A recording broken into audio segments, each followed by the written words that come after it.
The day I started high school, I learned I wasn't allowed to like Creed anymore.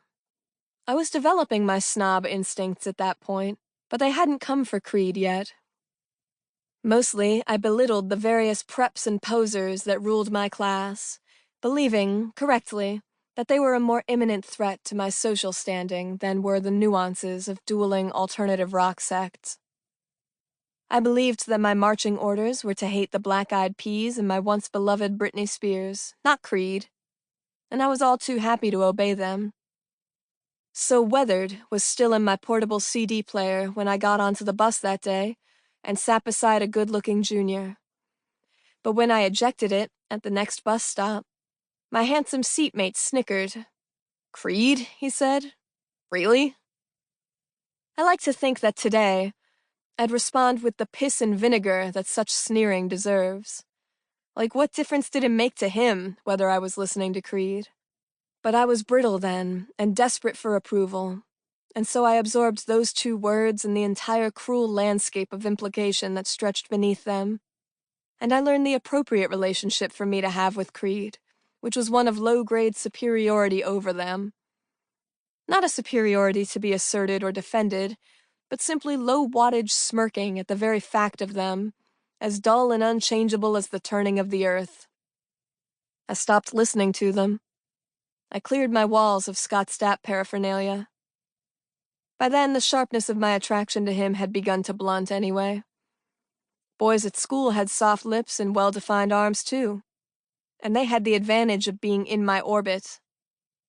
Banishing Creed from my life was an early effort at padding my young feelings, dulling the severity and sincerity of them, in an effort to make them more palatable. At 10, I fell in love with anguish for the first time. At 14, I realized that unblunted anguish was unattractive to the people that I very much wanted to attract. It wasn't until a chance re-listening of One Last Breath that I realized I'd allowed certain muscles to atrophy unnecessarily. Who cares whether the band was derivative? What isn't derivative in this day and age? Creed cribbed from their idols with hard-nosed, unornamental skill. Their music sounds so simple that it's easy to lose sight of the songcraft in it. Plus, of course, to look back on Stapp's lyrics is to engage with earnest empathy in its most unpolished form. He wrote from the perspectives of rape victims, fathers holding their newborns, the suicidal. And fine, what he wrote may never win any MacArthur Genius Grants, but name a single other songwriter who was as prominent in those days and working his empathy muscles even half as hard. I realized, in other words, that I'd waved goodbye to sincerity too early. It's a common evolution, I think, but it's one that I'm ready to reverse.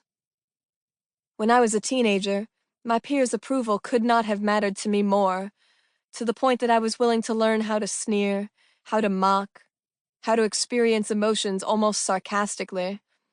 If I dared to cry about pain that I was experiencing, I needed to then laugh at myself, apologize for my embarrassing behavior. In retrospect, it was a shame that we learned to blunt ourselves before we learned to be kind, but I get why we had to do it in that order. The hugeness of adolescent emotions would have crushed us if we hadn't learned to at least act like our feelings didn't matter. Now that I'm older, and can recognize that not every pain is a death knell, I'd like to revisit that time in my life when I was equipped to give the hideousness of human emotion its respectful due.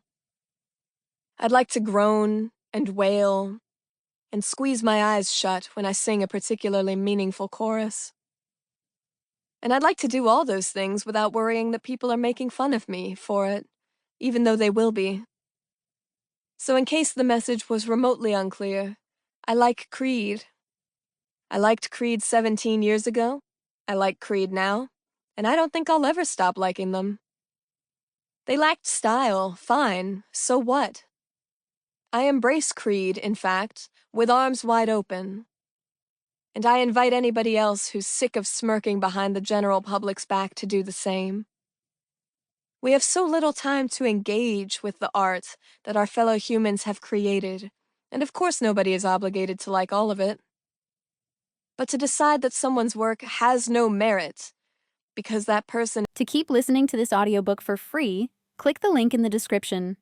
It will take you to a free Audible trial where you can listen to this and many other books for free for 30 days.